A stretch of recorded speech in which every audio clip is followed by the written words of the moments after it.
Was she alive? Last time I saw her. Did he take her? If you didn't find a body, then maybe. It always takes one.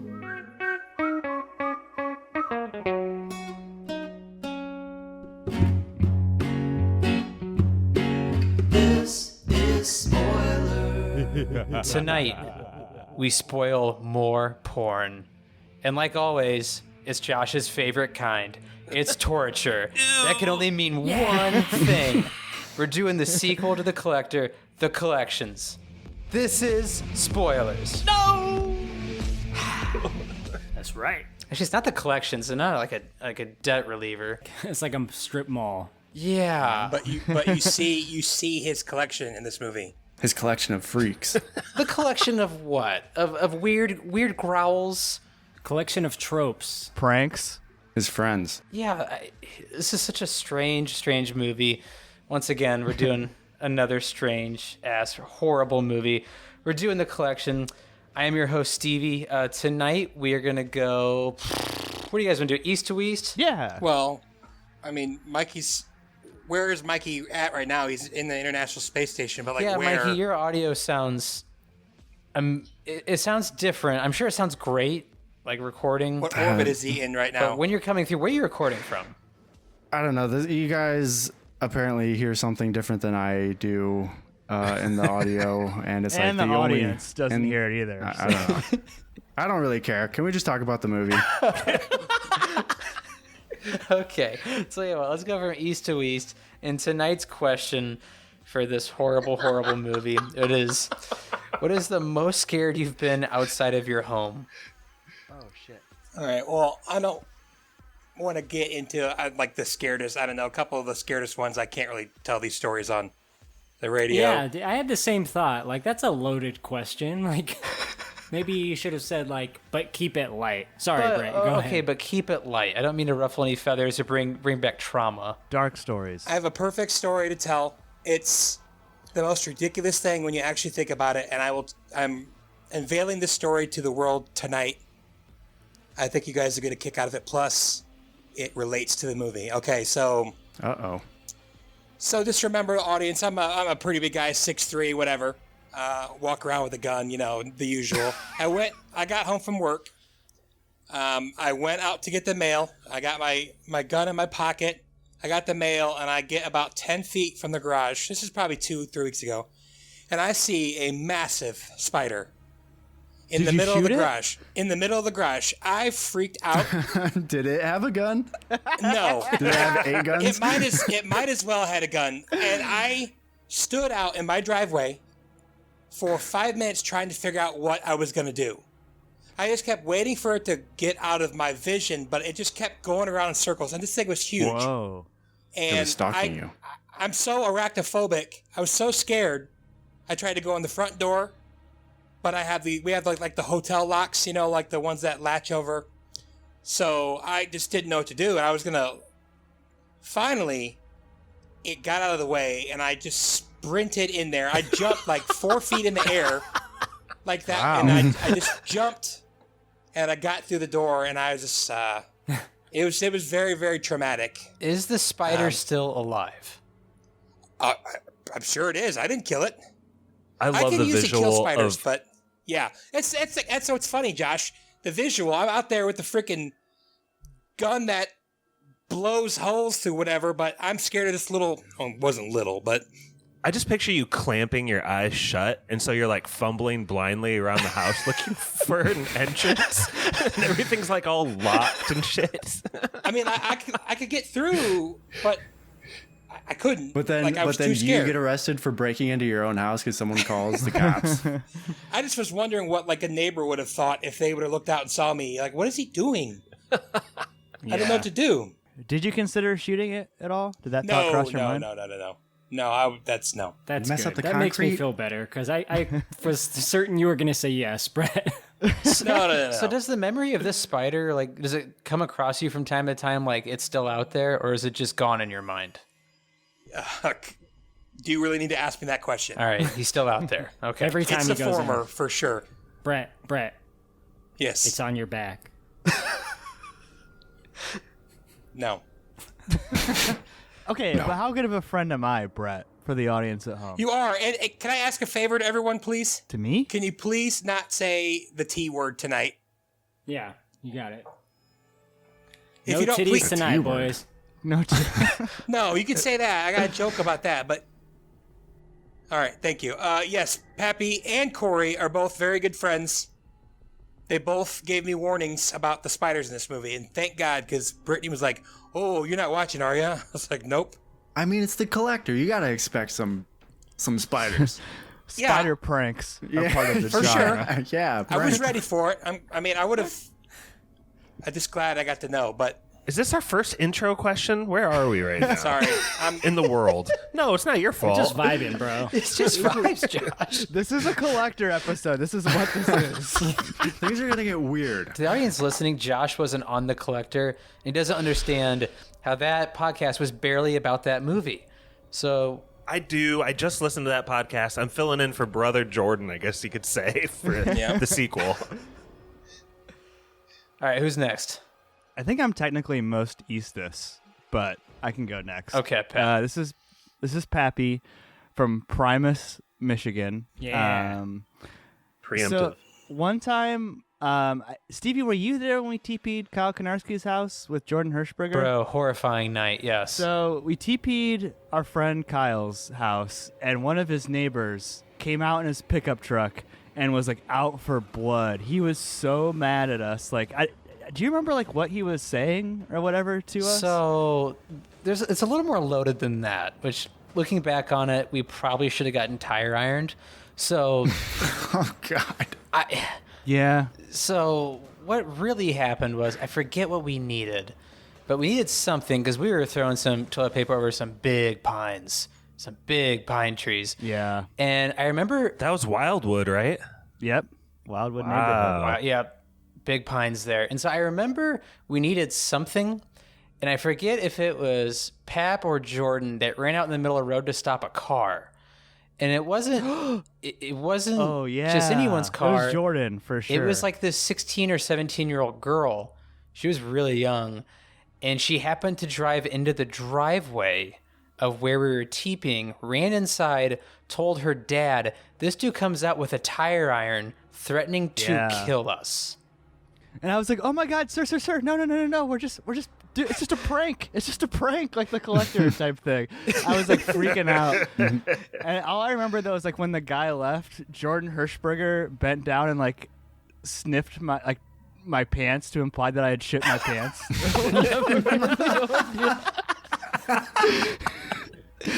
So I almost did literally shit my pants. I thought we were gonna literally die because this guy had like defend his daughter's honor or whatever. It was scary. I can't imagine what she said to her dad, but in the context of things, it probably didn't sound great. And he wasn't a small dude. Like, No, he and I'm was, sure would he not had a have been gun. a justifiable homicide. I'm sure he had a gun too. Like he was very staunch and scary. very staunch, very scary. And I remember him just shouting at 2 a.m. And So did you guys run or like? No, Pat, I like- stood there and pooped my pants. I Mike, was in a like, situation You like ended that, up talking to him or what? well, we're trying to scream at him to like, hey dude, no. And you're just Put the gun down. we're just paralyzed with fear at that point. Besides probably Jordan, who was probably smiling the entire time. well, yeah, he's not helping anything by his presence in this situation. I'm trying to be like remorseful and respectful, and then, yeah, apparently I was acting very cowardly in that moment. Josh, are they related to the Konarskis we know, or? We Yeah, really have it to bleep is. out this last name. Yeah, we will. Nah. That's my story, though. That's a great story. Just a I prank. totally forgot about that, Pap. That's a fantastic story. Let's go to Mikey. Mine is kind of similar to Brett's. Have you guys ever been chased by a dog? That's pretty fucking scary. That's my scarier gosh. than mine. I mean, real fear at least. When I was a kid, all the time, man.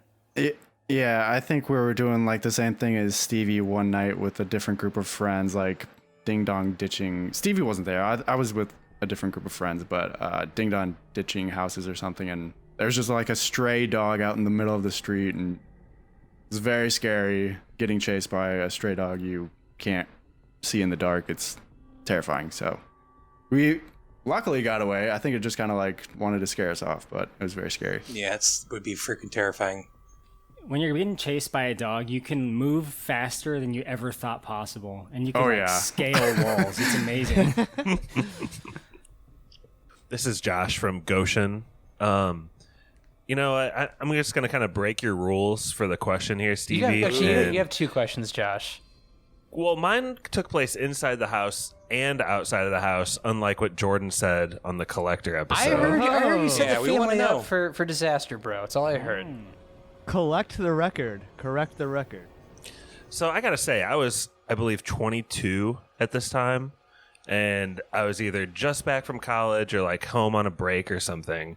And our garage was like all messed up. And every once in a while, when you would press it to go down, it would go all the way to the bottom and then just come back up for no reason. Oh, yeah. Right? So you're talking about me going to bed late on like a Thursday after hanging out with some buddies. Like I tried to press the garage door down. My dad's my dad is sleeping in the living room. I mean, like, this isn't like, I don't know. It says something about the state of our family that the whole point of it is like Josh left up. Like, if one of my girls left up the garage door because it went all the way down, then bounced back up, I think as a parent, I'd have to take responsibility for that one. But anyway. Your girls are little, though. You're 22. You're a grown man after a night with some buddies. We got to get Jeff on the Collected to really tell the true story for this. The Collected is dead, I thought. But Some investigative journalism. anyway, I'm always a hard person to wake up. But I did wake up. I went out there as a 22-year-old. Jordan was like a 16-year-old, kept in the house.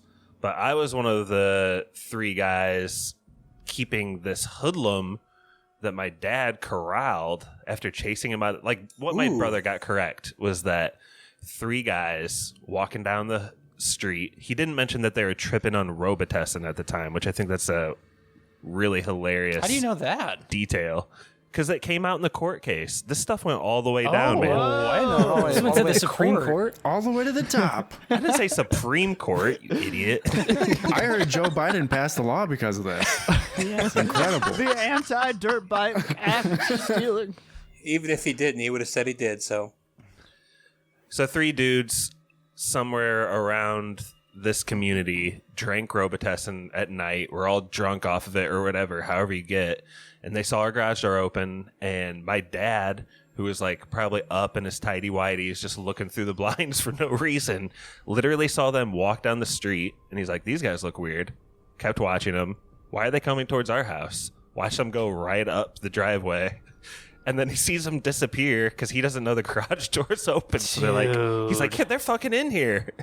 So he then kind of like freaks out, and then he sees that they're stealing my littlest brother's like little dirt bike. So like a little 50cc? Yeah, and he is pissed. So he pops out of there. This is the part that's pretty shameful. He fires the gun once in the air to scare them or something, to show them he means business. No one will ever know for sure. But the cops didn't seem to care about that detail. He told them about it later. They didn't care. Whatever. So anyway, wakes up a neighbor guy. Him and a neighbor guy end up like catching one of the kids who's hiding under a pine tree. Lots of pine trees in these stories tonight. The cops come and they use dogs and find another one of them, and then those 2 guys ratted out the 3rd. So they got all 3 of them. They got the dirt bike back. I was outside.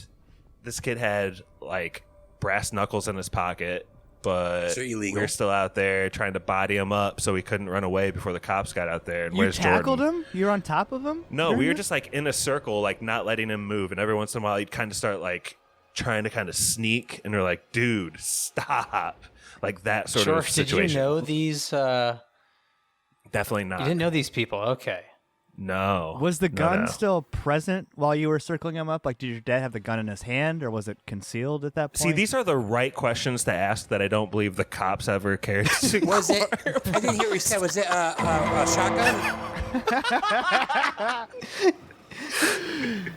It was a handgun. A Desert Eagle when the cops .50. got there, they just made him hand over the gun right away, and they like took him into custody and started searching with the dogs, and we were like able to just go in and try to like actually sleep.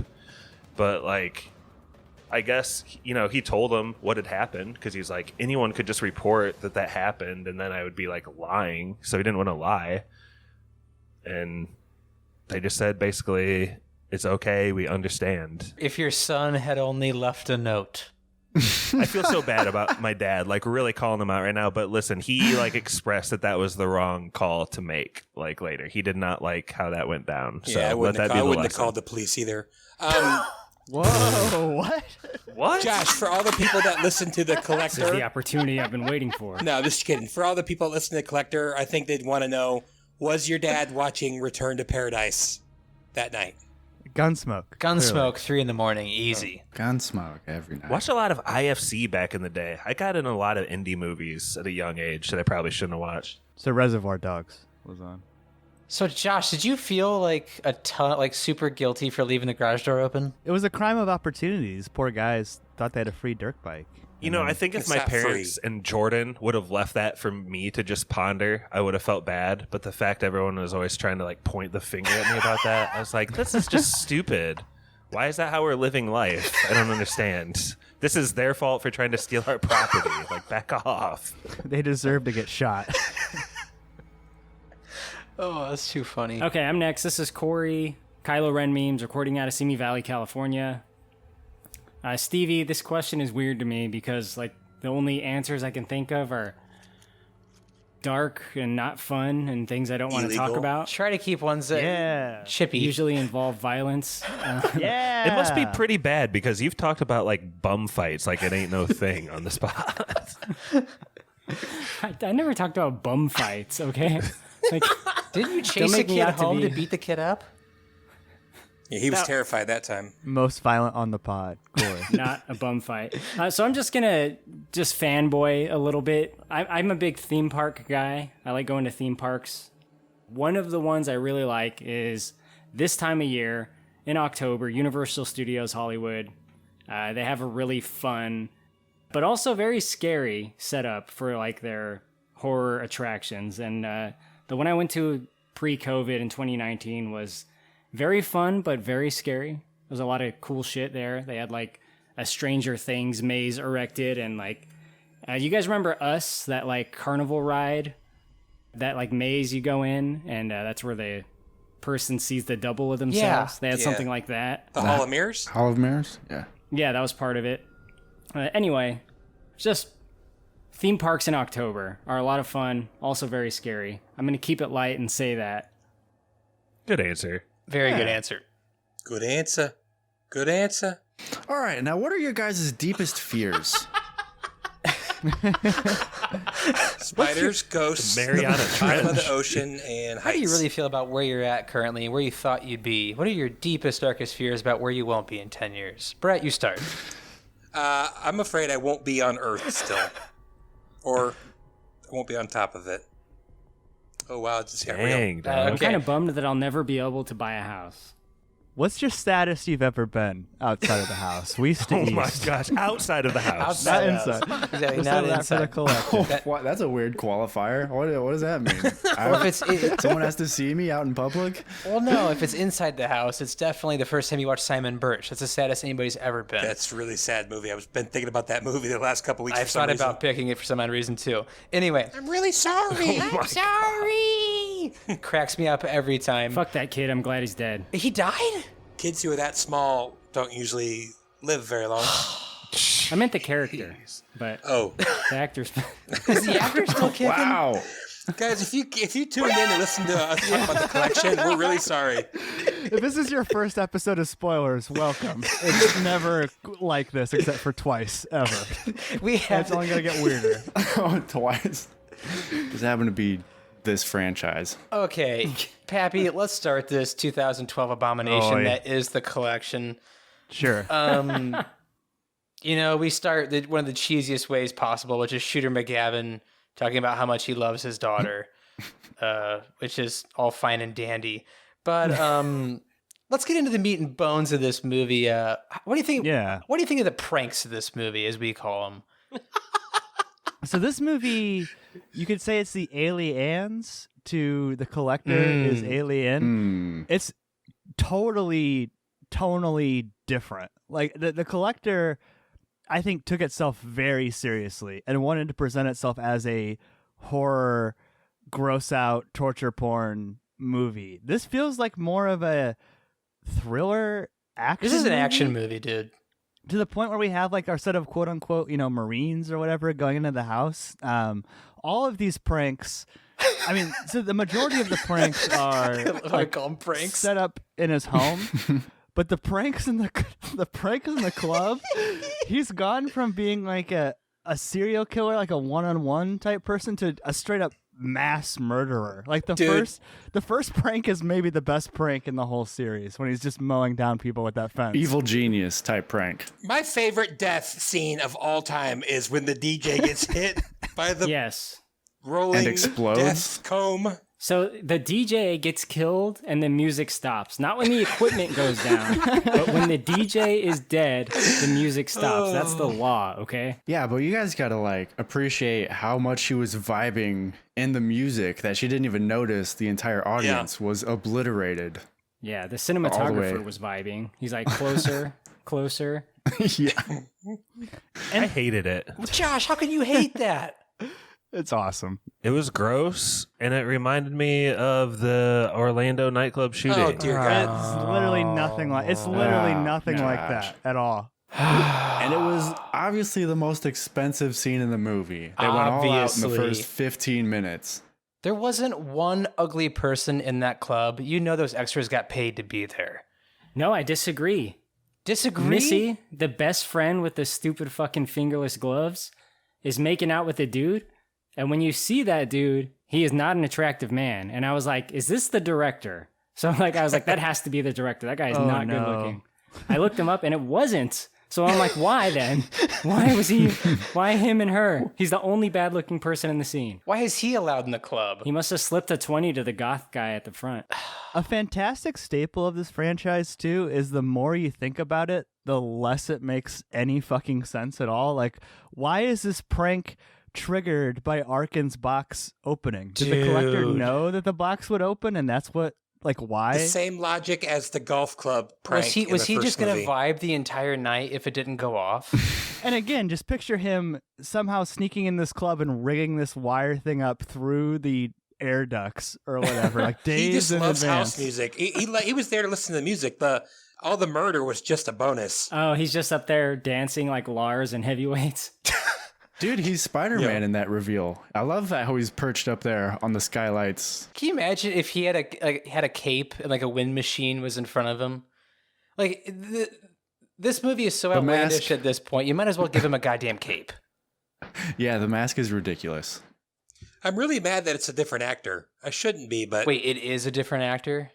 Yeah, different guy. You can hear it in the screams and the grunts that the collector makes. Oh, the little growls, you can hear it. And the growl, yeah. They needed a combat-trained army vet, apparently, for this go-around. The first guy didn't know how to use an AR-15 or a knife, so they had to bring this guy in. This guy's like a stunt actor. Yeah. He's been in a lot of big-name shit. Yeah, when you first watch this movie, you think, wow, this costs money. And you realize they spent the entire money at the club. But Brett, how pumped were you to see our boy Arkin back in this fucking franchise? No, I was happy. He was like the only, besides the ridiculousness of the first movie, he's like probably the only thing that I liked in the first one. And yeah, I mean, without him, I think this movie would have been even less enjoyable. So I liked it. I liked that he popped out of the box, but he immediately knew to duck somehow. He's pretty well trained in this movie all of a sudden. So Stevie, what's the timeline of Arkin like being captured? Because he has this whole fucking ridiculous like arm cuts that signify like the distance between when he was captured breaking into that house, which it's none like of special forces crap, man. Yeah, like, that's real like Marine shit. Which we should say too. Do you remember like the whole like pretense of the first movie? It was that Arkin like was Isn't he a thief? He was a handyman who was also a thief. But he's being shucked down by like the mob or the mafia, which is just like totally gone in this movie. If you remember that, like his wife is in danger, his kids are in danger. That's not relevant at all. anymore. Didn't His you wife guys and kids say are that the fine. mom got whacked in the first Well, one? we thought that We she was gonna thought. like.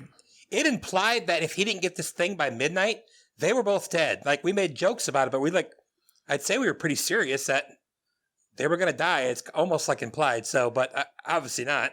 So the collector kidnapped Arkin, took him back to his house, then brought him to this nightclub for this prank. Well, how long does this prank take to set up? 3 weeks?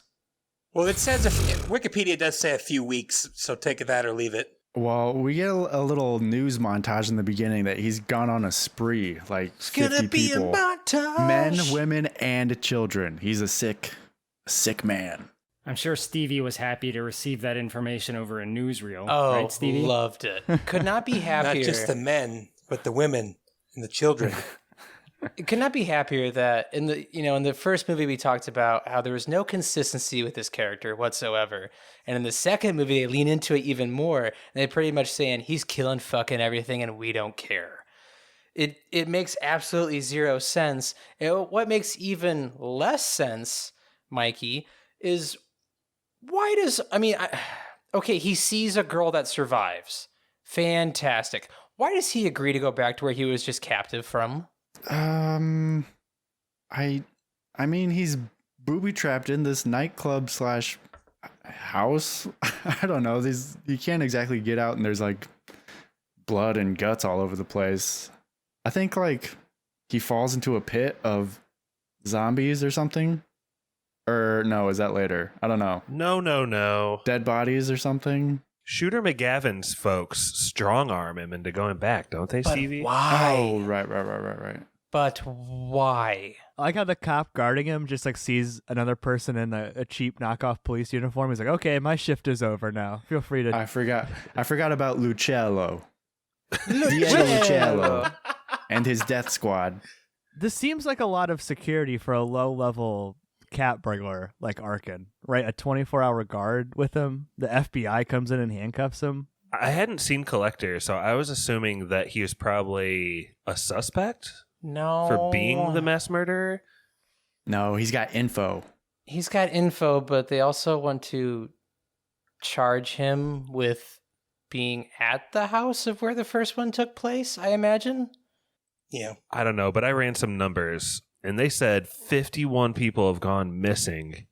And if there is an average of like 12 people per like slaying that he did, that's which the nightclub scene is well past that, brings that average way up. But that's like over 600 people. That's a strong percentage of like a population of a town. Well, and how long are these pranks taking to set up for each missing person? Like this is years. This and is years years and in the making of golf club pranks.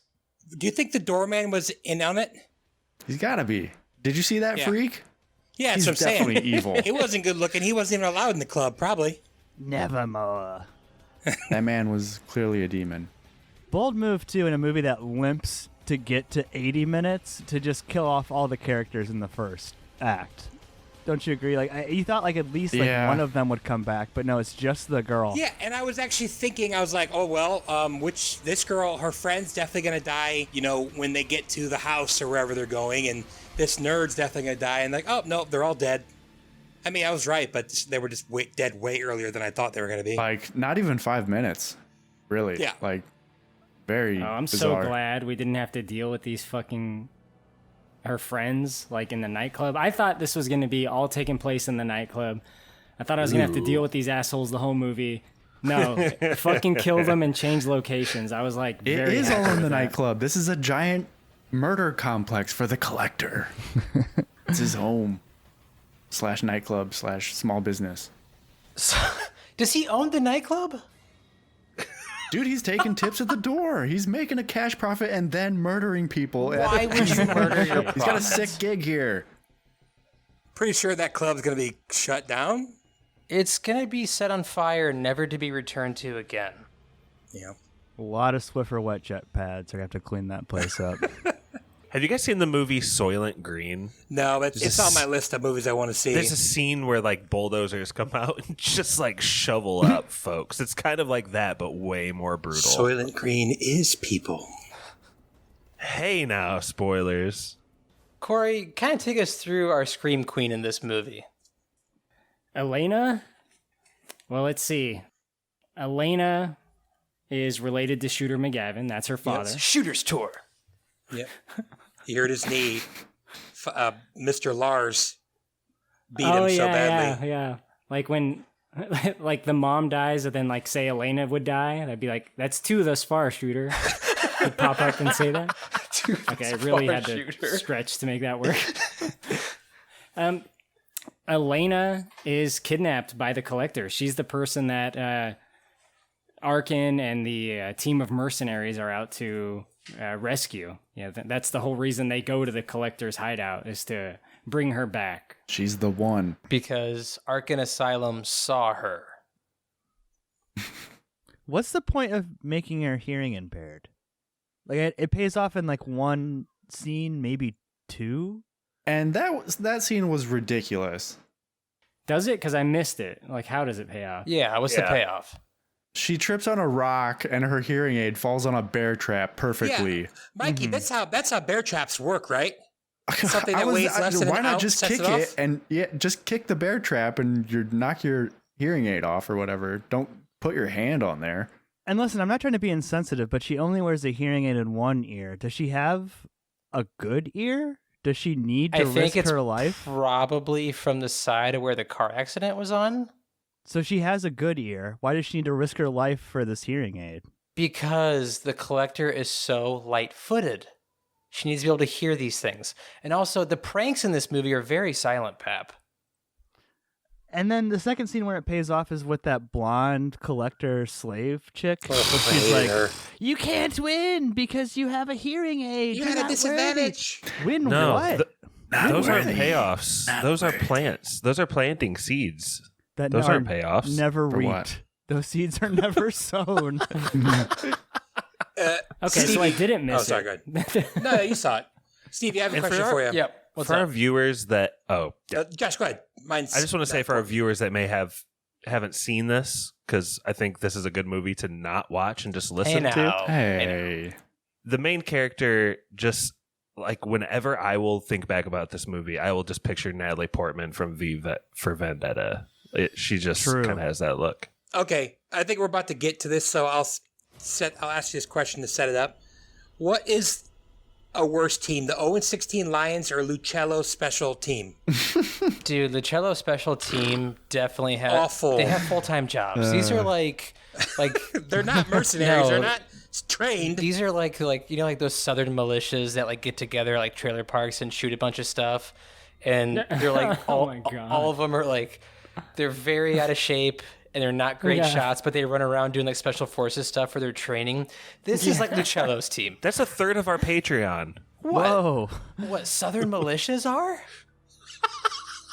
Yeah. Man. They listen to this podcast while they train.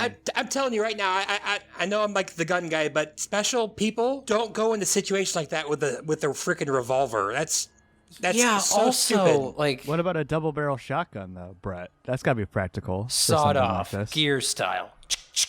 I guess if you got the bullets. But like also this movie's incredibly lazy because I mean it's a trope, but it's a trope you have to hit if you're going for this type of movie.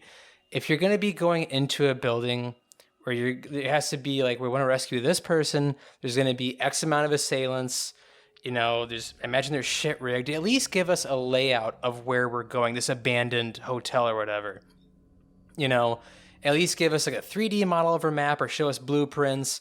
You know, say, Johnson, you're going to go here. And, you know, what's special about these air ducts is they do this and make it come back into the movie. We don't get any of that. We just get... You don't like the feeling of taking left turns every scene and ending up in a different room, slightly decorated with razor blades in a different fashion?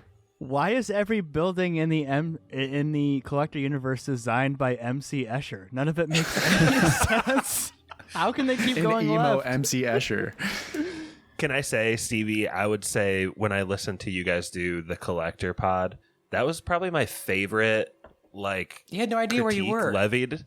That's my favorite critique That's you guys so levied insane. against the movie, and it like really made me feel like I had watched it. And so I was looking for that, and sure enough, and the payoff for this is like when they do that speaker trick again in this movie, They just like go downstairs and meet up with everybody, and you're like, wait, I thought they were like 50 buildings away. You get that very same feeling from this movie. Yeah. This is an abandoned hotel, and I imagine the greater part of Terre Haute, Indiana, and yeah, Terre Haute, you know what you are, but going through this place, you can definitely tell it's not an abandoned hotel because you could do so many cool things with it if it were an abandoned hotel. Right. It doesn't feel like a hotel at all, does it? No, you don't get any of it. I mean, just to have a semblance of some hotel in there to be No, it had a lobby. Or no, hallways. No. Rooms? Maybe? Kind of.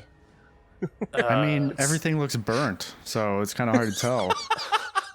Everything looks pre-burnt before the fire that happens at the end of the movie.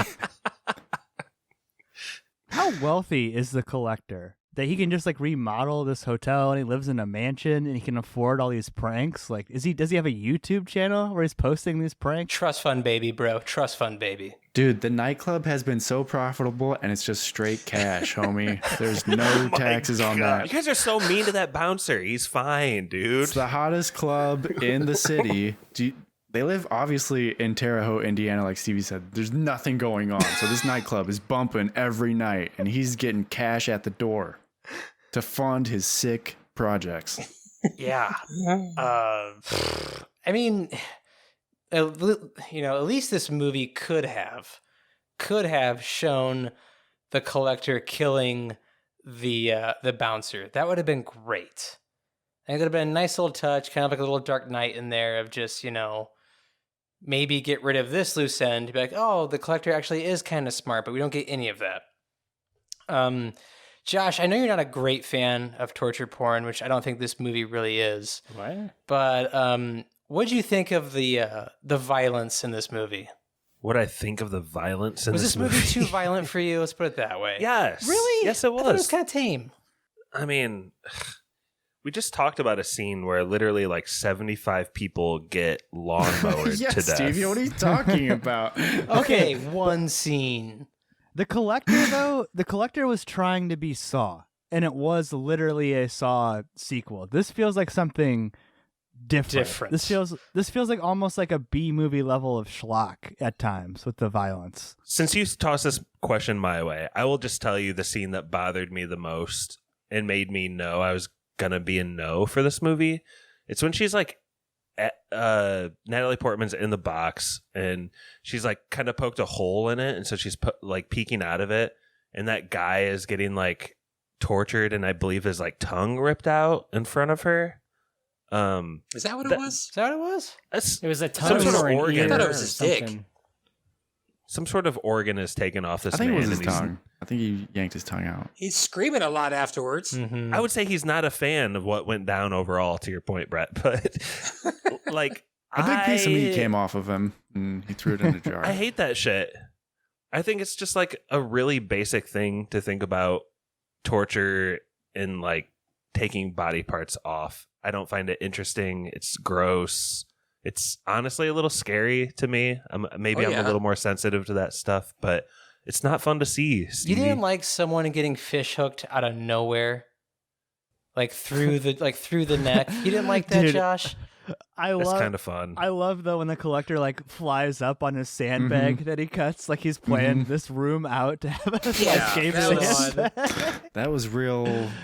Okay. That was real Bruce Wayne of him. Yeah, that whole scene, he's Batman. That could have been a scene out of a Batman movie, seriously. Yeah, because then he drops down and then he does like kung fu or whatever with a knife and fights Lucello. He clips the woman, Pez or whatever, and Yes. quickly hangs her Flips upside her. down and just slides her out of the room. He dispenses her really quick. I think her name is Paz, and he like snaps a carabiner onto her waist and sends her just like going down this huge clothesline. That's a great shot, actually, Korey. If we're gonna say positive things about the movie, It's funny, like how like quickly brutal he is, and then he does that, which like her screaming upside down and just like sliding out of the room like that roadkill guy in Beetlejuice, like is fucking funny, man. Like the movie does stuff that's like so it abruptly changes quality so quickly sometimes. Is the Christ-like character the girl who is crucified in that one room? Oh, Pretty God. clearly. That's got to be the Christ-like The woman character, that's nailed right, to the Josh? wall. Who else would it Do be? you like to see that, Stevie? Like, how many throats have you seen slit in movies? Not enough. Stevie? Is that Have you seen really? Game of Thrones? There's so many. Gosh, this is a comfort movie for Stevie. Yeah, that's true. Hey, you leave my wolves in the snow out of this, all right? Were you asked, Josh? I just think seeing a slit throat is gross. It makes you think of your own throat being slit. In a movie and like you've this? No. And you've seen it. You've seen it so many times. But in a movie, see, the reason I enjoy this movie isn't because of the violence. It's because it's so violent, and yet the movie is so awful. Like, if it was really good and violent, you're like, oh, it's, you know, kind of a crazy movie. It's really cool that they pulled this off. This movie just makes no sense, and they do things. Arkin shoots a homeless man to Yeah. save the day. That was hilarious. He shoots a homeless guy. And his reasoning was it's to get some attention, so he kill shots a homeless man from like 50 yards away. He's still alive. You got the whole thing of 2 minutes of you got to trust me, give me the gun. How about, hey, dude, can you point this gun out there and shoot at this homeless just guy? shoot I don't in think the the guy's air. coming in. No. Seriously, he totally holdos that situation and does not explain his plan like The Last Jedi. Lucello was like, well played. Well played. Did you just shoot somebody? Shots fired attracts attention. Sorry, dude. Man down attracts cops. Well played. I like that scene. I don't know. I think that it's good that he didn't say what was going on. Like, he was taking responsibility, doing something extreme to get him out of this. I didn't expect him to do that. He didn't kill the man. And I don't know. I think it was kind of just like a... Do you like Holdo? I mean, she's got great hair. Good point. No, do you like how she withholds her plan for so long? Who's Holdo? Laura Dern from The Last Oh. Jedi. Star Wars. Not particularly, Josh, but that's neither here nor there. It is. It's the same. No, I mean, he doesn't want them to stop him, I think, in that moment. And he's willing to Okay. take the step that he doesn't feel someone else should have to take for him. He's like, okay, I'm going to do something that's kind of extreme, but we're in kind of an extreme situation. I need to think on my feet. I'm going to try not to kill this person. He's successful. And I don't know. I like that moment. Do you guys think this movie took itself seriously? Because I really, like, the vibe is so different. Like, the first one, remember how, like, a ripoff of Seven it was? I think we said that on the podcast, right? That it was, Yeah, like, at one point, yeah. it felt so derivative of Seven and, like, felt like a late 90s, like, trying to take itself seriously. I thought, like, all of the violence was so over the top. I was laughing at most of it. I thought it was, like, ridiculous. I think and this movie silly. knew what it was. I do, too. Ridiculous and silly. I kind of wish we got more zombies. We didn't explore the zombies further. Why, Mikey, why are there zombies in this movie? Well, it's implied that the collector is the people that he keeps, because he takes one every time. He Whenever always takes one. Yeah, he always takes one whenever he goes on a spree. Highlander rules. And he brings them back, and then he keeps them in the box, and then he like experiments on them. And he's got a big freak show display throughout the entire collector house of freaks, and then I guess he, like, I don't know, messes with their brain or something, and then they turn kind of crazy and zombie-like. He's got a good taste in art, though. He's got a good eye for a painting. I'll give him that.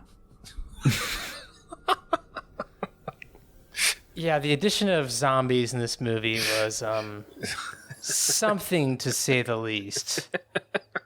Just, Josh, did you like the zombies? I hear you laughing. Yeah, and I don't want to fall into the same trap you guys fell in The Collector. Like, you go into this movie knowing it's shit. We go into this conversation knowing it's shit. And then somehow we get all hyped up and razzed up about the shit. So, like, I feel that kind of coming on with myself right now, and I'm trying to tamper it. Still all but gave it nose, though. Hard nose. he's, like, creating tongueless, drugged out psycho people. I guess they're the 51 people that he's, like, been experimenting on. I don't really know, Stevie. Is this it's kind of like what Pappy said with the Collector, is that he's like, on one hand, really tactical about everything he does, and then on the other hand, he's like a collector too. So this is just kind of another example of throwing like another, like, yeah, he makes like human zombies too. But yeah, you didn't watch the first one though, and he was more of just like a guy in a house setting traps. No implication of him medically experimenting on people. No special skills whatsoever. either. No Batman skills. And it's only been a few Just kind weeks. of a weirdo with a mask. Yeah. Yeah, Josh just really isn't used to his classic pranks from the first movie. Yeah. It was more of a fun romp last time, and this time it's much more serious. Yeah. Pin in the ear. I mean, the pin in the ear is so good. Pin in the ear, and also somebody getting caught in like 5 bear traps. The hijinks was... Oh, that was definitely Mikey's favorite part. It was a little more laughable concept the of bear first traps. time. And then we get the tease of the bear traps this time around, and no payoff. So I was really Not nearly hoping as he fun. would get bear trapped to death in this one, but absolutely no avail. I don't know how you guys felt about this, but when the place caught on fire, I know this movie is bad. I kind of like the slow motion busting open of water tanks to save the day. Anybody else like that scene? I kind of liked it. I stood up and clapped. I stood up and clapped for it. Korey, you didn't like it? I thought it was No. fantastic. So awful.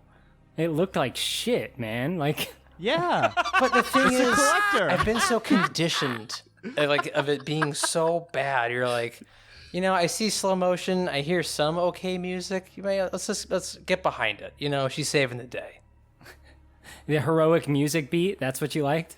Yeah, big time. I don't usually care about this stuff that much, but like one of the few things on trivia that kind of makes me laugh is like, it wouldn't just be water. If it is water, it's like formaldehyde to keep which formaldehyde is like literally methanol, which would just formaldehyde. I'm explode looking the it up whole right building. now. Oh my See, God. that's Brett, a better actually. movie. It's a flammable gas.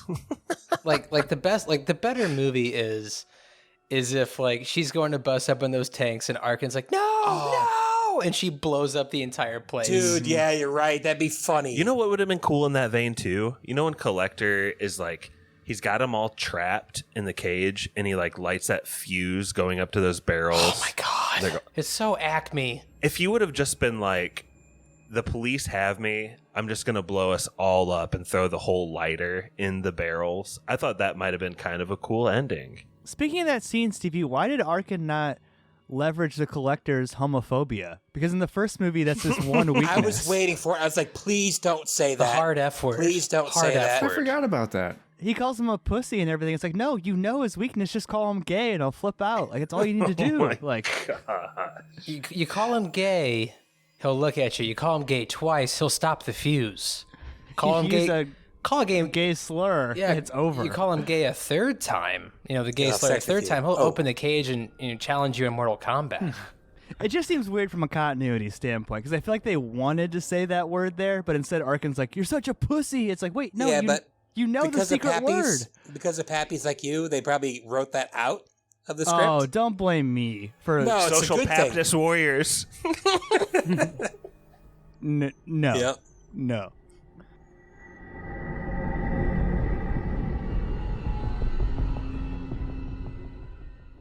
After all this chaos and the place nearly burning down, and the cops and the firemen, becoming wise to where this place is at, yada yada yada. Bada bada bing. Pappy, what's the ending of this movie like? The very end or the end of this little arc here? Take us I mean, to the end of the end of the arc. I mean, nothing really happens. Like the firefighters come and save the day. This is when the movie is feeling itself cinematically, and it's not that great. There's a lot of slow shots of the fire. Lots of slow-mo. Lots of slow shots of the ashes. It almost looks like they're going to hold hands at one point. I'm like, why would they hold I was hands? like, that would be so bad. It's a very strange shot. But You have a wife, dude. we get Shooter McGavin shows back up in his Mercedes, I think, at one point, and she's like, "Father," and they embrace, and it's like, it feels like the end of the movie. But you look at your watch, it's been like 60 minutes, and you're like, there's no way this is where it can end. I right? thought like the collector mask was going to fall out of Shooter McGavin's pocket or something. Yeah. Now, it's good that they didn't do that because it would have been Yes. stupid and predictable. But I mean, I wouldn't put it past this movie for being stupid and Never predictable. underestimate the collector. Never underestimate a collector movie. But it's almost more stupid and unpredictable. The whole like coda thing at the end, it feels so tacked on. Like, fuck, we only have 70 minutes of movie. We got to do something at the end. Point. And it also feels like this was an alternate ending, right? Like you have the DVD, and if they knew this movie was like gonna be a success or whatever, they wouldn't kill off the collector here, I would presume. And Stevie, you've done some research on the collector. This is our last time talking about the collector franchise. Was it setting up that Arkin's gonna be the next collector? Like, is that what they had in mind for the next movie? There is an IMDb on it. There is, but tragically, in April we got the news there would be no Collected with a 3. You know the story behind that, right? Like, there's some like shenanigans behind the scenes. There's some deep shenanigans. So they started filming right when the pandemic like was starting and like when everything got shut down. They got 8 days in the shooting, and their producers like literally stopped getting a hold of them. Like, you know, no email, no call, no text messages, no nothing. People are supposed to be fronting this movie. You know, they only shot 8 days, and they had to literally stop shooting. And when they came back to where they were shooting, all the props, like everything, all the sets were Stolen. Stolen. Yeah. Everything was bare. Wow. And so, you know, you really can't make a movie out of 8 days of shooting. And, you know, what actor or actresses want to come back to be like, you know, last time I came to work on this, you know, I don't even know if these people even got paid, let alone they only got to work for 8 days. So, yeah, I think this is the last hurrah for our friend the collector. Unless our spoilers fans band together and raise a couple mil. Fuck our Patreon, you guys. Let's get that collected Patreon going. I paid $4 for this movie today. Terrible. It's on Josh. HBO. Our Patreon is now a GoFundMe for the collected. Let's make this shit Let's happen. make it happen. Literally, everybody Stevie- out there, tell everybody you know, we will put all of our resources, if we make enough money, towards the collected and getting it off the ground. We promise. Legal disclaimer, that is No. not true. That is a total lie. I just want to put out there, there's a French movie called The Collector from 1967 that it's got nothing to do with this, but I think we could just as easily throw it in the mix and kind of maybe make up some headcanon how they connect sort of stuff. I'm down if you're down. Why such long breaks in between movies? Like, Getting this that was funding, 2012 man. or something. Getting that funding. Because the movies are terrible, and he has to lie to people and convince them that he's going to make a good I know, one. but like after this, it was like 7 years or something. Stevie said pandemic. I would assume 2019. That's like 7 years. I didn't even hear about this movie back then. How could you start it up again 7 years later? It's crazy. It's that spoilers bump. We brought life to the franchise. Big and time. then the pandemic took it away. That coda is really stupid, though, right? Like, it feels so... It doesn't even look like the rest of the movie. Like, the lighting and everything's just so off. And the fact that the collector is just some trust fund baby, right? Is that what we're led to believe from His that? father Well, I owns mean, a museum. Yeah, I don't know about those people aren't like super rich or anything. But he's capable of speaking normally, and like the Yeah. whole franchise, he's just Yeah. grunting and howling and stuff. That's because he's a different man with the mask on. And the guy who's going to be the collector in the third movie is still yet another different actor. So Even more athletic, even more stunts. he's even blonder, that's for sure. What also really bothered me about this movie, there's so many things bothering me about this movie, is the fact that if Arkin was with our friend the collector for 2 weeks, at least take something from him.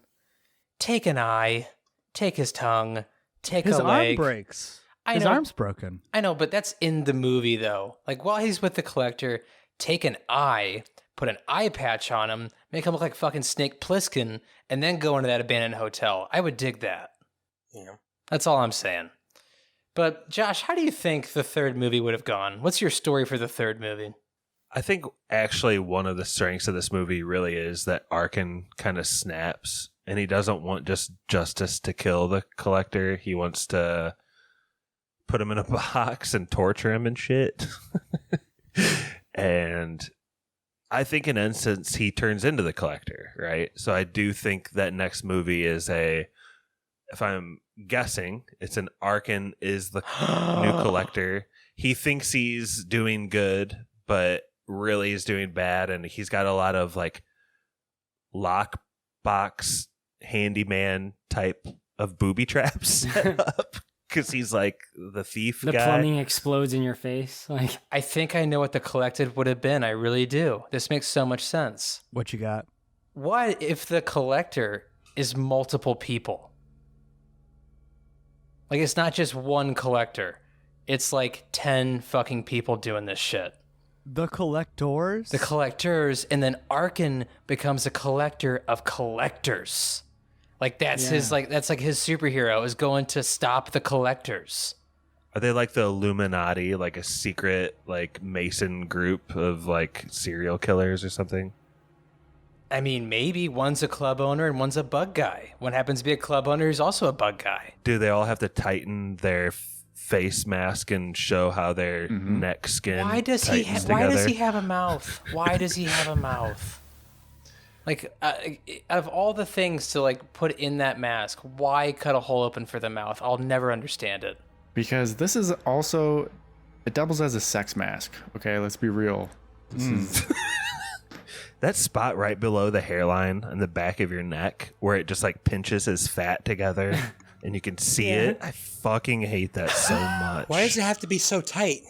Why is it so weird? you don't want it flopping around when you're collecting. Come on. Yeah, I mean, this is. I want the This is- circulation in my brain. If this movie is good, he gets stabbed right there at some point. I mean, bro, if you're a football player, you want your helmet to be nice and fastened, right?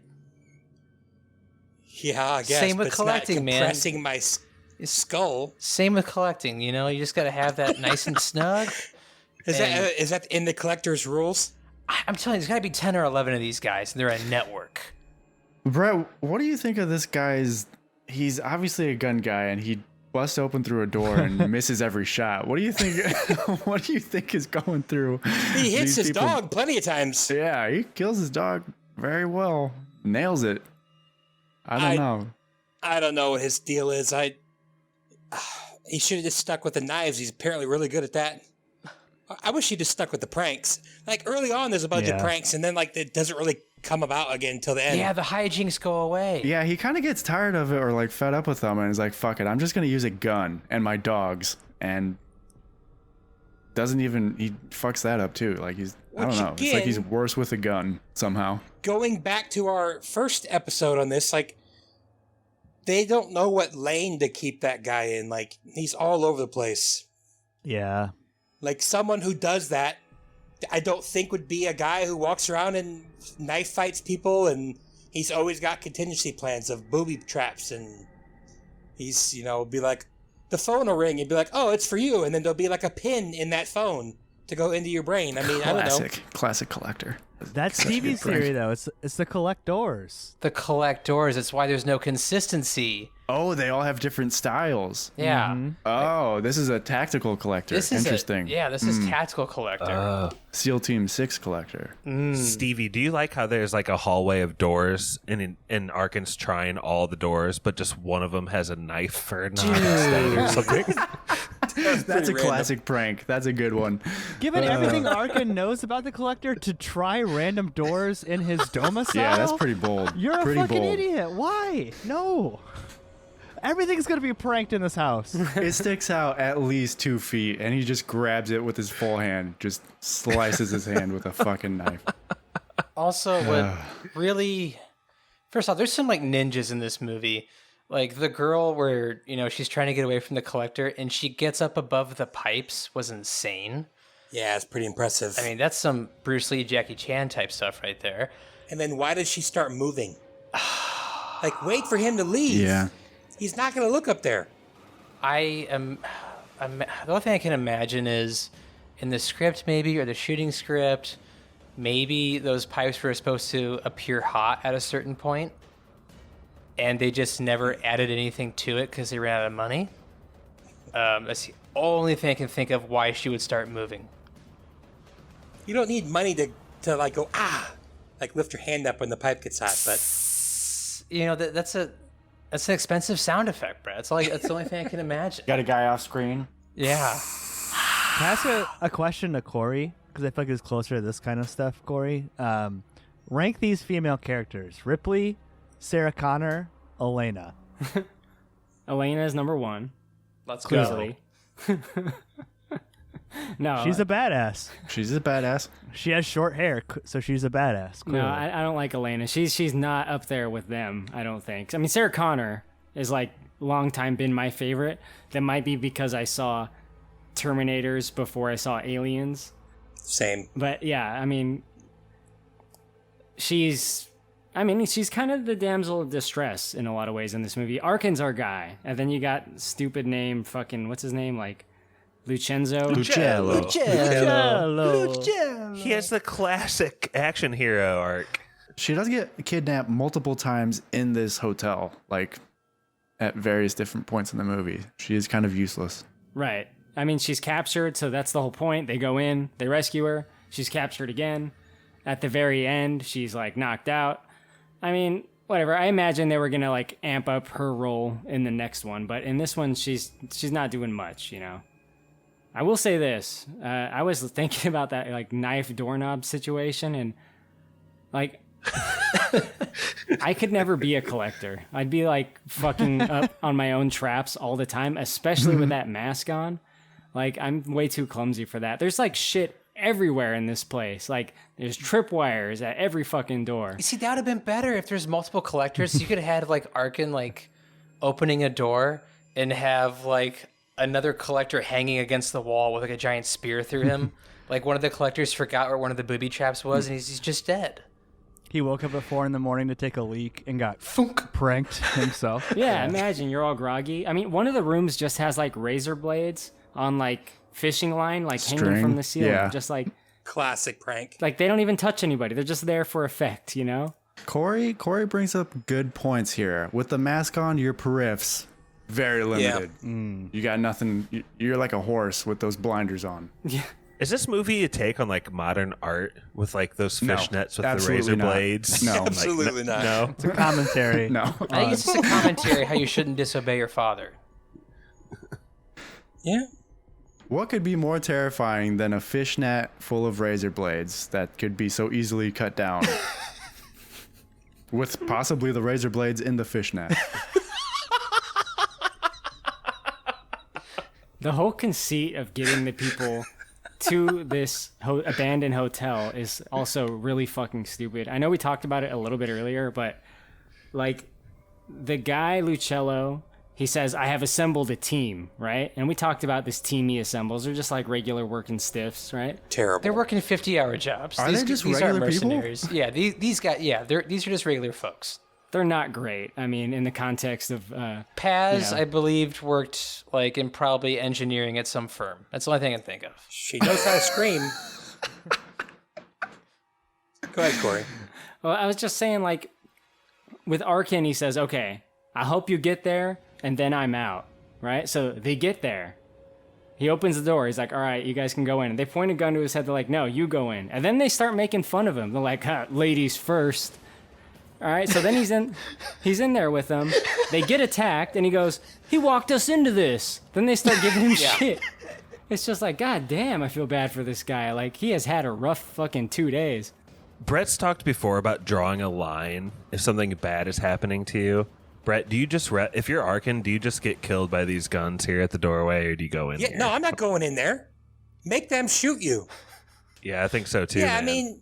I guess your odds of survival if you stay is 2%, but if you go in, it's like 1%. Plus, do you really want to be kidnapped there again? I mean, death is better than being what those guys have. But yeah, you get to a certain point where it's like, you think these are good guys. You know that's a bad guy. I'm taking I didn't even think about that, Josh. I'm taking my chances with these guys. F you, I'm going home. This is my bus stop. Yeah, dude. Why is Lucello's gang of thugs like such a... I mean, Elena seems like a nice person. The dad doesn't seem like he's a scumbag mafia weirdo or whatever, but Lucello's strong-arming and threatening to kill the man who has just escaped from the collector. Very rude, Lucello. Then he cuts a dog's head off too. So come on. I mean, I thought about that too. Like, if you're Arkin, who had just spent 2 weeks in the most terrifying place, like, imaginable, and you've just had to literally get, jump out of a window to survive again after a giant massacre at a club. Okay, that looked fun, though. Let's take it easy. That looked like a lot of fun flying through the air. Human shield. Yeah, absolutely no repercussions if you land on a dead body. So 0. There's a couple Fast and Furious moments in this movie. That's one of them. yeah, Another one is when the giant meat grinder kicks into action. It kind of like goes through the mechanics in a shitty CGI way, like moving through each gear real fast, going down the metal pipes. That's very like early Fast and Furious movies. When you hit the NOS, we got to see it in action. That CGI killed the budget. That was very extensive CGI for like 10 seconds. See, I feel like this movie knew what it was doing. It was trying to go Fast 5 from the Fast and Furious. Like, it's going over the top in every possible sense. Like, other than the exploding dogs or like killing the cat from the first one, like this movie is so much more ridiculous in every possible way. Yeah, very much so. I mean, it looked a little better than the first one, but I don't know. It's just the guns. It's just once he starts shooting people, it's like not as fun. It's like anybody can have a gun. The traps were what made it fun. Yeah, there's no hijinks. No, just No tomfoolery. no tomfoolery, no hijinks, no pranks. And if he really wanted him dead, he would have just like tossed a grenade in that room when he has the gun or whatever the first time.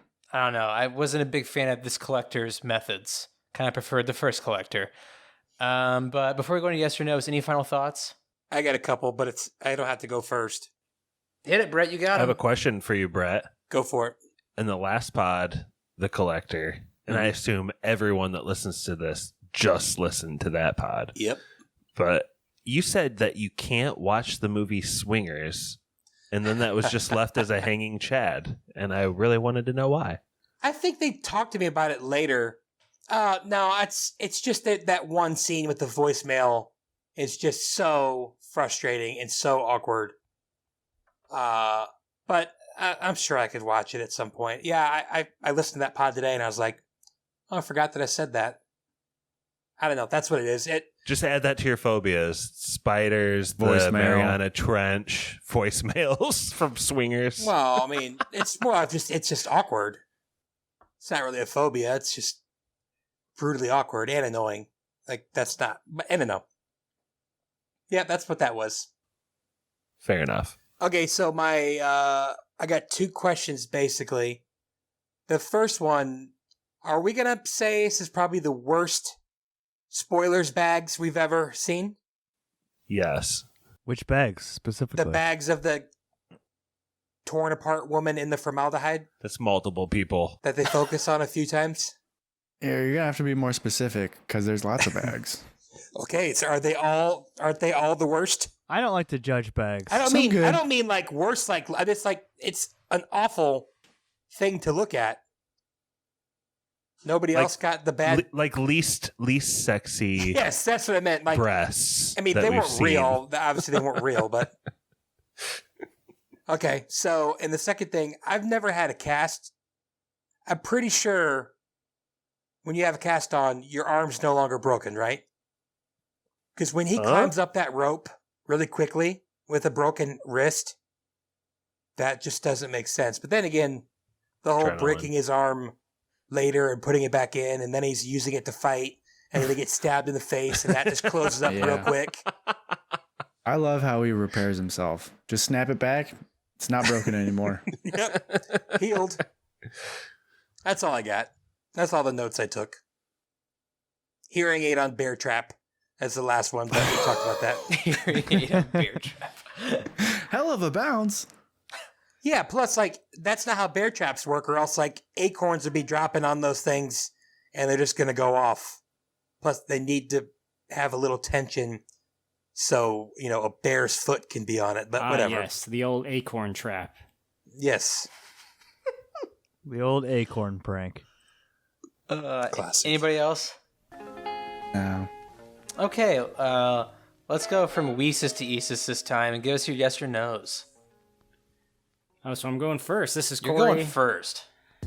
Okay. This movie has things that are okay, has things that are bad, it has things that are good, and it has things that are so bad they're good. So I'm going to give some examples, okay?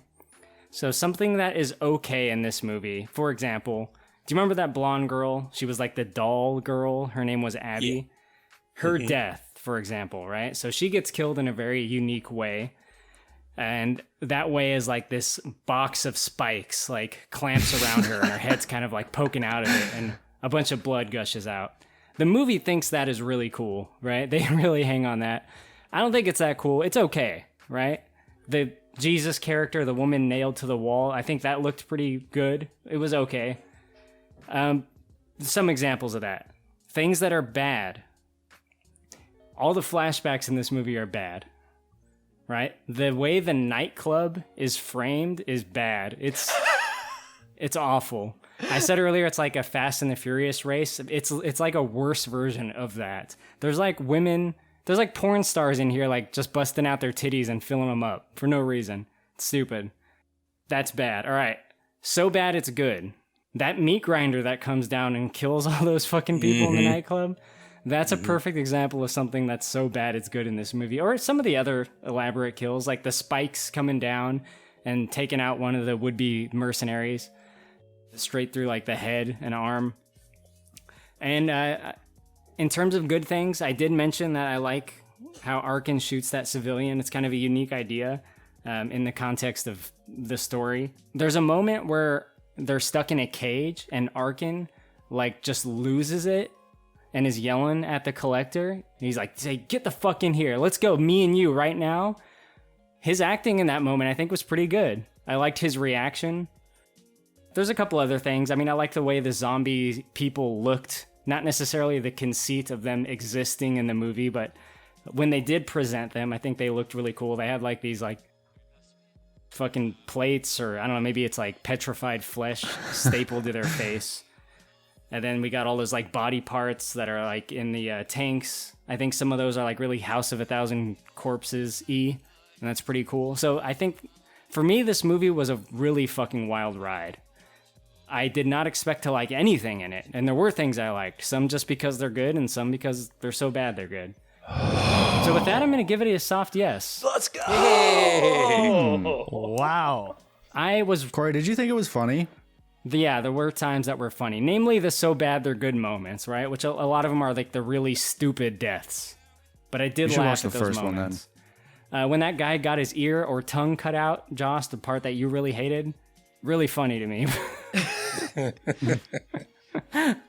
I just find that kind of violence like funny. That's just my weird natural reaction. Like how you have that cringe reaction. I don't know, maybe it's like a nervous thing. Because it does kind of gross me out, but it's also funny.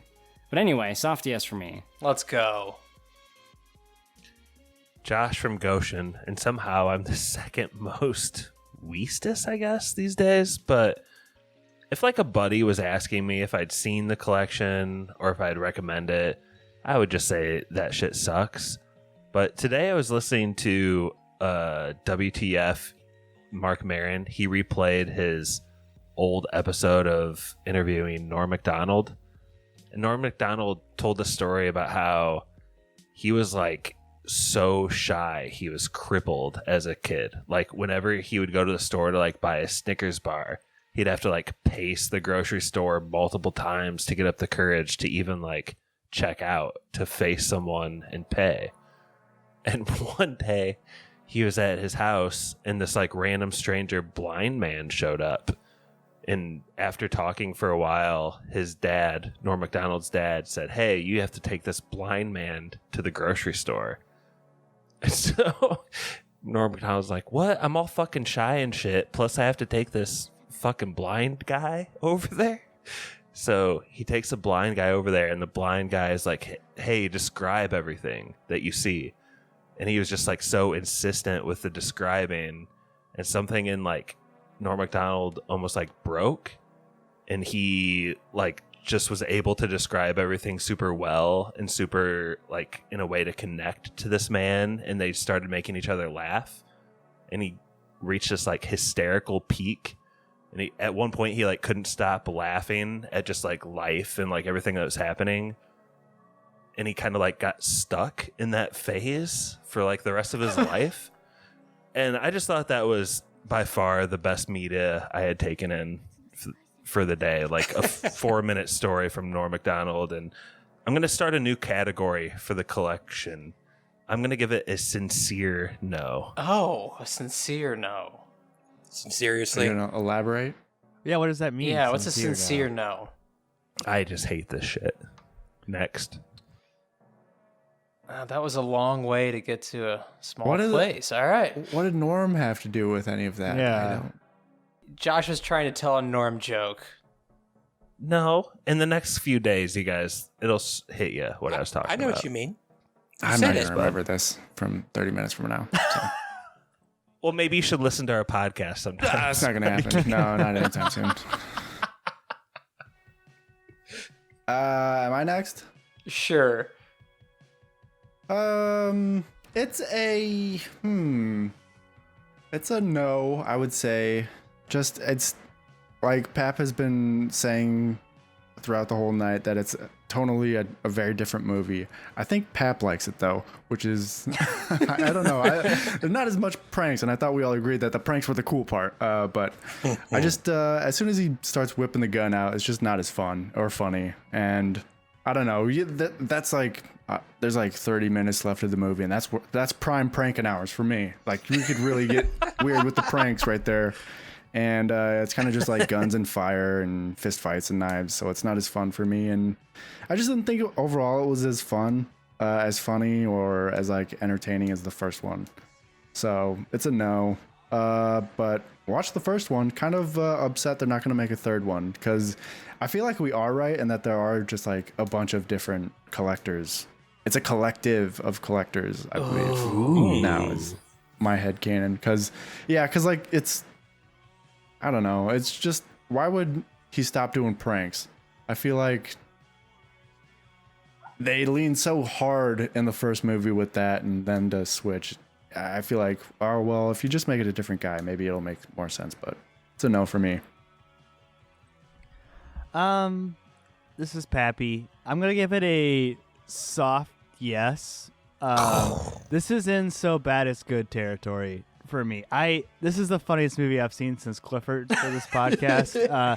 I laughed hysterically so many times, probably the most at when the collector uses his sandbag prank to lift up in the air. Like, just like the more you think about it, the more ridiculous it gets. And I guess this is the worst franchise of movies I've ever seen in my entire life, like by far, like without question. The first one thought it was a good movie, right? To the extent where it had like thought out cinematography and it wanted to be a Saw movie. This is just a fucking shit show, and I fucking love being in this shit show. I have no idea what the logic is or what the rules are in this movie. It's just absolutely absurd, and I think it's hilarious. So it's very soft yes for a so bad it's so good movie. But man, these movies suck dick. Don't watch these movies. Brett? Man, I mean, I'm not going to, just to get it out of the way, Josh, I don't want you to freak out. I'm going to give this a soft no. But, like, I've heard a lot of really good things. I know it made some people uncomfortable, but that mowing down of using a lawnmower prank in the club scene, and then that DJ just spinning beats, just playing that house music, and then all of a sudden her guts are all over the place. And again, I don't like gore. If I like my porn to be not torture, personally, but I'm with Pappy. Like, Pappy's got there were some funny parts. I mean, I literally laughed out loud when that DJ died. I don't know why I thought I related to that so funny. I think maybe Korey said something extra funny, like the music doesn't stop until, her equipment gets destroyed, but as long as she's still spinning, the music's still going. But yeah, it's a crap show, but I don't rate movies the same way as Pappy. If I did, I probably would be giving it a soft yes, but it's a soft no. I did enjoy this probably more than the first one. Well, God, I love the... See, I think we're equating that thing with It's Pat again, where we watched It's Pat. We all know It's Pat was awful, but like we talked about it like it was amazing. You can give it a yes if you want. No. I'm all right. Hey, no. It's no Jack and Jill, okay? It's okay. I'm going to give it a soft no, but I'm saying, like, I feel like we remember The Collector as being better just because we had so much fun talking about it. I do love the pranks. Mikey's got a point, though. That's something that we lost. Early on, you're thinking, oh, man, there's going to be some amazing pranks in this, but it just kind of go away from it. And I think it lost its black heart. But I'm going to give it a soft no, and just to add on to Josh's thing real quick, just totally random, if you looking for something funny, there's like a 5-minute Norm Macdonald's mouth joke on Conan O'Brien. It's one of the best jokes you'll ever hear. The delivery is incredible. Check it out. Spooky spoilers question to you, Brett. What would you rather watch on a Friday night? Evil Dead 2 or The Collector? Or The Collection, or whatever the fuck this is called. Collector 2. Ugh. I mean, probably, dude, you're going to be so mad. Probably The Collector movies. It's only 80 minutes. Because at least those are funny. At least those are funny. Kills me. Is it my turn? Yeah, I'm done. Oh, boy. What to do with this movie. This movie starts insane and never stops. This movie is absolutely insane. Like you guys said, I really miss the Kevin McAllister hijinks and pranks that we got in the first one. Not a whole lot of that in the second one, but the ones we did get were pretty hilarious. I especially like the box death like Korey was talking about. I don't know why I laughed when I saw that. It's just so ridiculous. Especially the fact that the box closed perfectly for that girl's height. Just enough to see her head, I thought was hysterically funny. The lawnmower prank that we got in the club is just one of the weirdest things I've ever seen in a movie. And also, I don't know why, but in my brain, the way my movie brain worked, I thought when Arkin shot the homeless guy, that the other homeless guy would be hip to where it came from and start charging the building to get in to like defend like his homeless friend's honor. And I Step thought, on a booby trap immediately. Oh no, I thought that the homeless guy would be the one to save the day. Like, you know, like the collector's just about to win and the homeless guy's like, "You shot Bill, you son of a bitch," and he just kills the collector. I thought that would have been some of the funniest shit in the world. But like Pap said, this movie ventures on a lot of it's so bad it's good. And for that reason, I'm going to give it a soft yes. I love talking about these movies. I don't know why. I know there's only 2. There's probably only ever going to be 2. But I wouldn't recommend this movie to anybody. No. It's not worth your time, you know, to watch this movie, but just to experience it. The fact, you know, it gives me hope that I can make a movie one day. And that one day, you know, 6 friends can come together and talk about how bad that movie is. That's really cool. Like, you know, we're going to knock this movie how bad it is, but to the writer and directors of these movies, good on you for trying shit. Like, I know you wanted to be a Saw prequel. It's not even good as far as that goes. But goddamn, I love talking about these movies with you guys. So soft yes.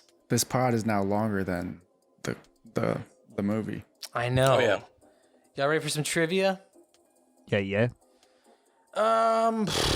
Christ, I didn't even look at it. You guys know what the order is? I can get it in 2 seconds. Please, that would be awesome. I can get it in 1 second. Stall. Whoa. What is it, Brett? Oh, I'm just kidding. I was just playing Name That Tune. Oh man. Korey traded his pick but won trivia, so he is the most recent. Followed by me with The Ring, Mikey with Thief, Josh with Inglorious Bastards, Brett with 3 Ninjas, and that's it. Jordan with Stigmata, but he's not on this podcast. Okay, so you went Korey, Pappy, Mikey, Josh, then Brett? Correct. So Brett would go first, right? In that order? Who gets the advantage? First or last? I would say last gets the advantage. Then Korey would go first. Okay. Korey, Pappy, Mikey, Josh, Brett. So I was gonna do poor Stevie messed that up on the collector pod too. You know, That's just good. That's just good continuation. I'm just a man, Josh. I'm not. You know, I'm just a man. Just a prank. I'm just a prankster. It's just a prank, bro. It's just a prank, bro. So we are gonna. This is gonna be pretty simple. I have a ton of these, but since this movie, you know, first one we call was the collector. Second one's called the collection. We're gonna do something that's really hot right now, which is NFL trading cards. They're at an all-time high what they're selling for. So I'm going to give you a card and an arbitrary price, and you have to tell me if that price is higher or lower than what you think it is. Oh, man. That work? What brand of cards are we talking about? Tops. There's tons of different ones, but Tops, SP, Fleer. Okay. yeah, I got the top 31 of all time. Pokemon.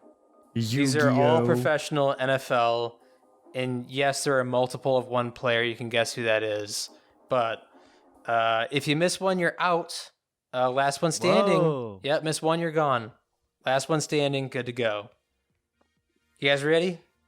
Mm-hmm. Okay. Okay, so first we'd be going Korey. Okay, Korey.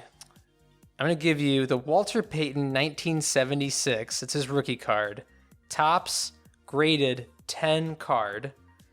The price I'm giving you is $215,000. Higher or lower? God. I think lower. That is correct. His rookie card came in at $124,000. $230. $124,000 for a card. Jesus Christ. Okay. Pappy, you ready? Yep. Card I'm giving you, drum roll please. Ooh, a goodie. I'm going to give you the Jim Thorpe 1933 Sports Kings grade number 9. Price I'm giving you for that is $175,000. Higher or lower? What was the Walter Payton price? Walter Payton ask price was 124. 124. You said 133 for this? Is that what I said? 170 something. I Yeah, if I think. said 170 170. something. Yeah. I'll go lower then. Lower. That is correct. That came in at $138,000. Pat playing my games. I know he is. Mikey. Here we go. I'm going to give you the Patrick Mahomes 2017 Flawless NFL Shield auto. Let's see. This is some weird numbers here, but it's a grade 10. And it is autographed. Price I'm giving you for that is $305,000. Higher or lower? I mean, he only has one Super Bowl. Come on, 300,000 already? That seems crazy. It's got to be lower. Sorry, Mikey, that is incorrect. That's stupid that costs more than a freaking Jim Thorpe card from the 30s. That came in at a grand total. It sold for $312,000. Freaking But it's Gen autographed, Zers. though. It's autographed. Okay, who is next? That looks Josh? like Chorsh. All right, Josh, I'm giving you the Jim Brown 1958 Tops grade 9. Price I'm giving you. Oh, Bubba. Price I'm giving you is $415,000. I'm going under, Bob.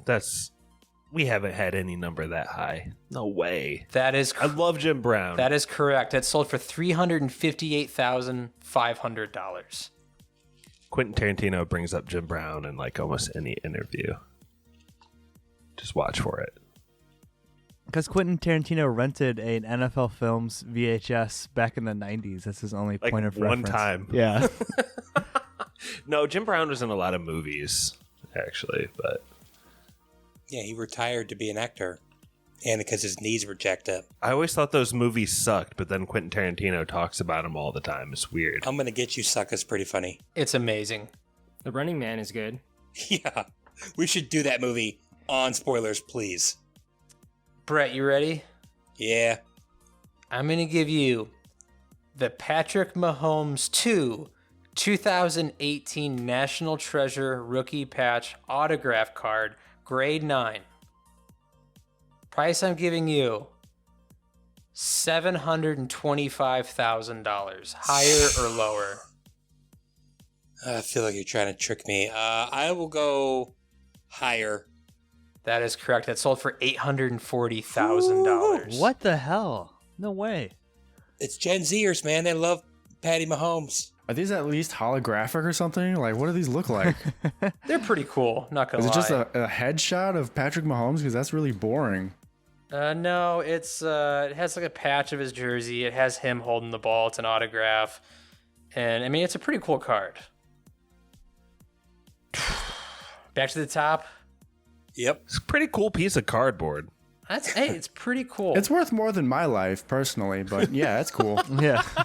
It's worth more than all of the money I'll ever make in my entire life combined. All right, Korey, you ready? Yep. I'm going to give you the Tom Brady 2000 playoff contenders, number 144 championship ticket autograph card. This is a grade, let's see, this is a grade 10. The GOAT. The GOAT. The price I'm giving you right now, holy Jesus. This is, okay, yep, got it right here. Price I'm giving you is $925,000. Higher or lower? Lower. That is correct. That sold for $510,000. Guess Patrick Mahomes is the GOAT, huh? See, that seems like a steal. Doesn't that seem like a steal? Seems like a good deal. I was going to guess $1.2 million, to be honest with you. It sounds like a How good much did- investment for our What did the podcast Mahomes one go to? What's the highest number we've heard so far? You got to think about it, Josh. Okay, who's up next? Pappy. Me. Gotta think about it. What do you mean? Think about the Listen, future. take some notes. Okay. Pappy, I'm giving you Jeez. the Tom Brady 2000 authentic 1250 card. I believe 2000 was his rookie card too. This is a grade 10. The price I'm giving you is $555,000. Higher or lower? You said it was authentic? Yep. His rookie card? Yep. Higher. That is incorrect. Ah, God. That sold for a grand total of $312,000. Who was it? Tom Brady, rookie card. That was a water-based Tom Brady rookie card, not a fire-based Tom Brady rookie card. Yeah. All right, who's next? Team Rocket. Josh? Back to Josh, yeah. Okay. Josh, I'm giving you the Bart Starr 1957 Tops, grade 9. With a piece of his leather helmet. He did not wear a leather helmet. He's pretty close. You're right, he wore no helmet. You wore no helmet. Josh, the price I'm With a giving piece you... of his broken skull on the card. price I'm giving you, Josh, is $94,000. Higher or lower? What was this graded as? 9 out of 10 Bart Starr. Dude, that is we haven't touched any Packers stuff yet. And I feel like their stuff might be a little inflated, so I'll just say higher. That is correct. That sold for $288,000. Yeah, better be. Won 5 NFL championships. He's no Patrick Mahomes, but yeah, sure. Okay, Brett, you ready? Yeah. I'm going to give you the Joe Namath 1965 Tops, grade 9. You're pretty. Exactly. Price I'm giving you for this, $315,000. Higher or lower? What's the grade? 9. I'm going to go with lower. That is correct. That sold for $264,000. Oh my Just god. covered in Joe Namath's leg hair. Just stringy, curly, brown hair all over that card. Okay, here we go. Korey? Yep. Is everyone in? No, No. Pappy and Mikey are out. No. Yeah, I know. Okay, Korey, I'm giving you the Patrick Mahomes 2 2017 National Treasure Rookie Patch Autograph Card, grade 9. Price I'm giving you for this is $555,000. Higher or lower? Lower. That is correct. That sold for $236,000. Dang it. Korey's on fire. So, Josh? He's just screaming out lower. 50-50. Hey, it's a Saying it 50-50 with game, confidence. man. It's true. Red, black. Okay. Stewart. Let's do it. Josh, I'm giving you the Tom Brady 2000 Bowman Chrome Refractor card, graded at a 9.5 out of 10. Retail price I'm giving this for you, $234,000. Higher or lower? Higher. Josh, that is incorrect. That sold for $233,700. He's no Patrick Mahomes. Then there were two. And then there were two. Brett, are you ready? Yeah. I'm giving you the Aaron Rodgers 2005 authentic $9 million. shield patch, graded 9.5 out of 10, autographed. Retail price I'm giving you is $405,000. Higher or lower? I feel like I might be getting tricked, so I will say, even though it's wrong, I would say lower. That is correct. That sold for $229,200. Mistake. You're a true fan after all. Yep. Okay. Good Lord. Okay, Korey, I'm giving you, and believe me, this isn't on purpose, we're just doing it anyway. I'm giving you the Patrick Mahomes 2 2017 Rookie Patch Autograph Card, graded 9.5 out of 10. It's also emerald. Retail price I'm giving you is $149,000. Higher or lower? Lower. That is incorrect. That sold for $182,500. Oh, so that doesn't work every time. Shit. Nope. You guys want to know what the number 1 card was? Yeah. Yeah. Okay. Oh, Bubba. The Tom Brady 2000 Playoff Contenders number 144 ticket autograph, graded 10 out of 10. Sold for $3,107,000. $132. Worth every penny. Will never go down in value. And that's, Jesus Christ, that's $1 million more than the second place, which is pretty much the exact same card for Tom Brady, except it's graded at 8.5. I feel like Tom Brady was in there, like, bidding that up the whole time. Like that Giselle. scene from Uncut There's no Gems. problem. Tom Paying off Brady people, has the so- top 5 cards. Then it becomes Easy. Then it becomes the Patrick Mahomes show. Tom Brady has 7 out of the top 10 cards. Patrick Mahomes is in 3 of those top 10s. The most expensive Patrick Mahomes went for the $840,000. Where's OJ at in the list? Priceless. You buy one, you get The stabbed. O.J. Simpson bloody glove. Graded 10 out of 10. Yeah, autographed with a silver pen. Let's give Brett some time. It contains a confession in the biography. I know what I'm If gonna. I did it, glove. I know what I'm gonna pick. You know what we're going to pick? We'll still go to spoiler man. All Yeah, it's right. fine. Let's take it away, spoilers, man. Special thank you to our patrons Matt Troll, I will always be here. Brother Brian, Studying now. Brian bailed on me. Good. Get dressed. I'm taking you to a party. Druid King, Nevermore. Nick, I'm not a cop. The Meg, She's all I have. David, Sorry, dude. Nurse Stacy, Man down attracts cops. Brother Ellis, Well played.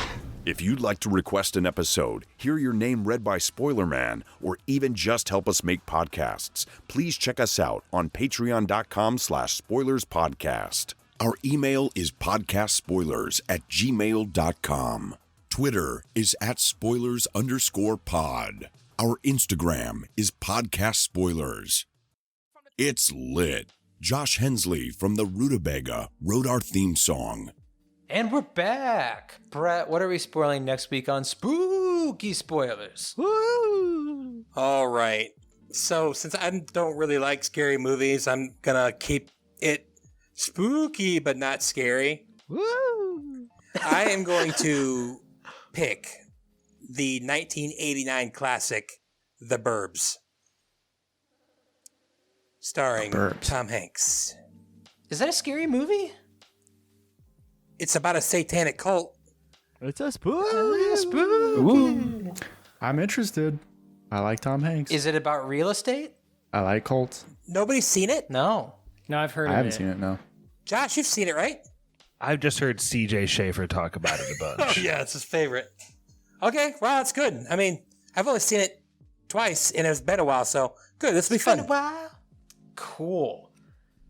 Well, I'm not going to kick it to Pappy to let us know it's coming down the line because, Pappy, I don't think you have it in front of you, do you?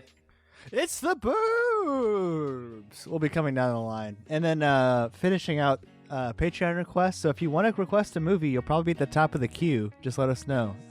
Spoiler Man. Yeah, it'll be able to get hit real quick. So check out our Patreon. If you don't want to do that, keep listening for free. Any listen's a great listen. Thank you for listening, and that was Spoilers.